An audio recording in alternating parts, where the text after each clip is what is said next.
Alors, continue avec ces histoires de pivot de gosse. Alors, du coup, là, le système à résoudre, ce serait ça.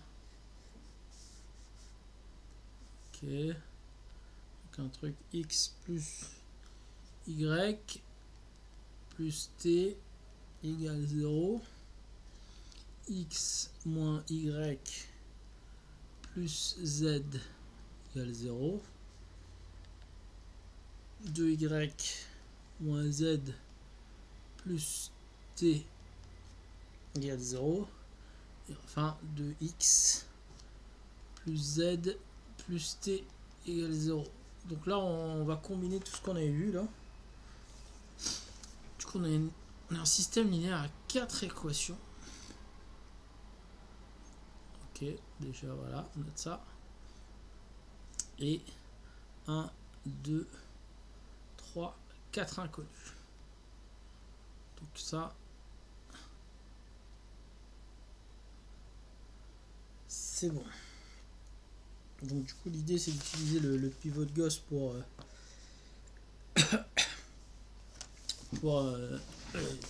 arriver à un système échelonné. Donc comme d'habitude on va commencer par essayer d'éliminer x.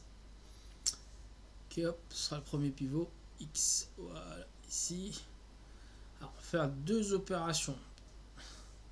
Ah, non, hop, non, x il est ici, hop, voilà. L'idée c'est d'arriver à un système où il y a x, machin, machin, machin. Là il y a 0x, 0x, 0x. Voilà, 0x c'est 0. Hein. Voilà, voilà. L'idée c'est d'arriver à ça. Là c'est bon. Troisième ligne c'est bon. Il y a juste la deuxième et la quatrième ligne. Donc si on écrit. Donc ça, je vais effacer. Hop. Non, je vais le garder. Alors si j'écris que la deuxième ligne c'est la deuxième ligne moins la première ligne. C'est-à-dire que c'est x moins y plus z égale 0. Et là on a moins x moins y moins t égale 0. Donc du coup la deuxième ligne elle est égale à x moins x 0 moins 2y plus z moins t égale 0. Ça c'est donc l'écriture de la deuxième ligne. Là on est bon parce qu'on a bien pas de x ici, ok. Maintenant pour faire disparaître le x de la quatrième ligne, on écrit que la quatrième ligne c'est égal à la quatrième ligne, deux fois la ligne 1. Enfin, deux fois la ligne 1 c'est 2x moins 2y plus 2z égale 0. Ok. Et la quatrième ligne c'est, si on remonte, donc c'est 2x plus z plus t.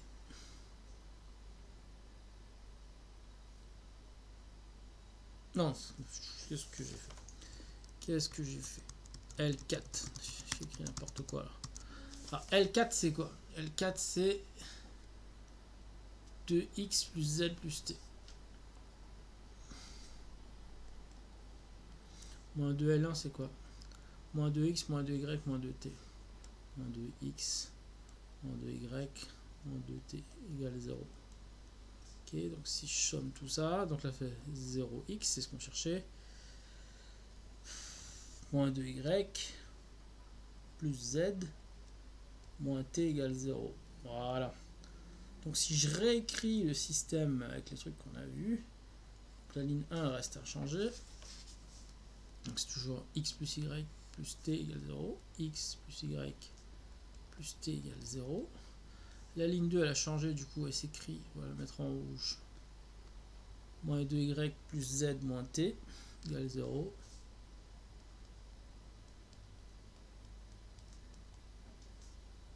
La ligne 3 on l'a pas touché parce qu'il n'y avait pas de x, du coup là c'était bon. 2y moins z plus t.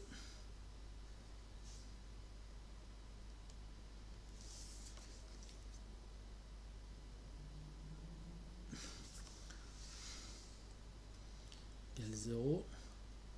Et la ligne 4, du coup, on l'a modifié, c'est moins 2y plus z moins t.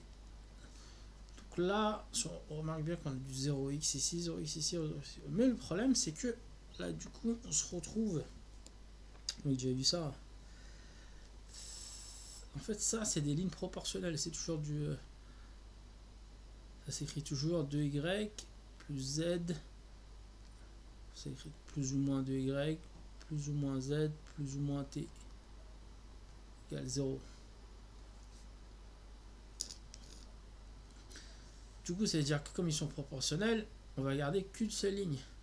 C'est-à-dire que le système, il va se réécrire comme ça. Hop.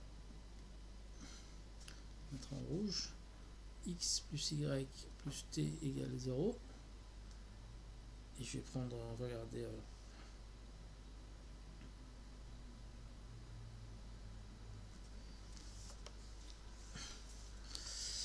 on va regarder la plus simple. 2y moins z plus t égale 0. Et là, si je refais le comptage du départ, il y a un truc qui va pas là. On a 4 équations. 4 équations. Je sais plus compter. On a 2 équations. 4 inconnus. Ça veut dire que... Donc du coup, on sait... en réalité 1. C'est qu'il n'y a pas de solution unique. Qu'il n'y a pas de solution unique.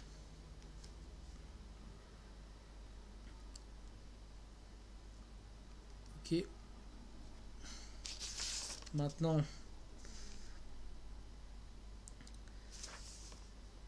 on va passer à ce qu'on avait vu déjà, inconnu principal et inconnu secondaire.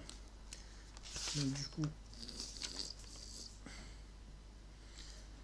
du coup, comme il y a 4 équations et 2 inconnus, 2 équations, 4 inconnus, il nous faut 2 inconnus principales et 2 inconnus secondaires. Alors on peut choisir n'importe lesquels. Alors, comment on fait? Du coup, on part de ce système là. Donc on va prendre...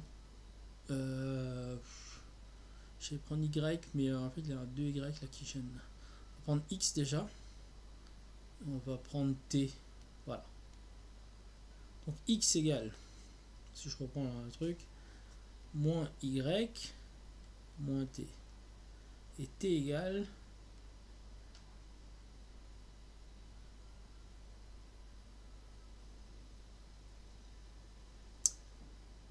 non, un petit problème là. Parce que là on peut pas avoir une inconnue principale en étant secondaire aussi. Donc si je prends x et t,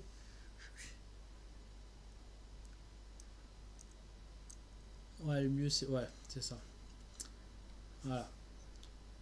X, il faut prendre x et z. Alors pourquoi x et z? Parce qu'ils apparaissent qu'une seule fois. Là une seule fois, là une seule fois. Là si je prends z, voilà. Donc là si j'écris ça comme ça, z égale 2y plus t. Hein. Voilà. Donc là si on fait le truc, inconnu principal.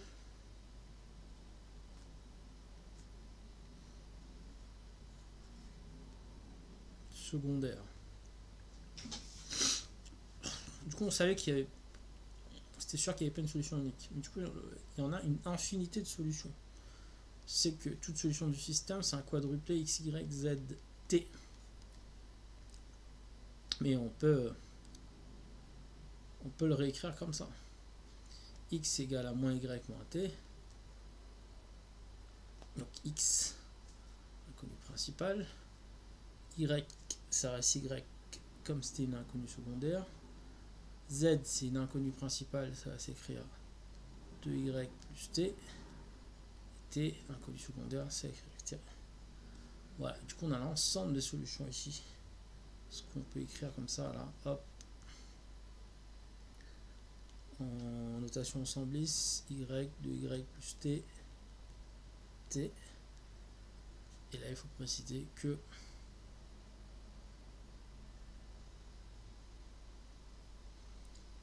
les inconnus secondaires y et t sont des réels. Voilà. Y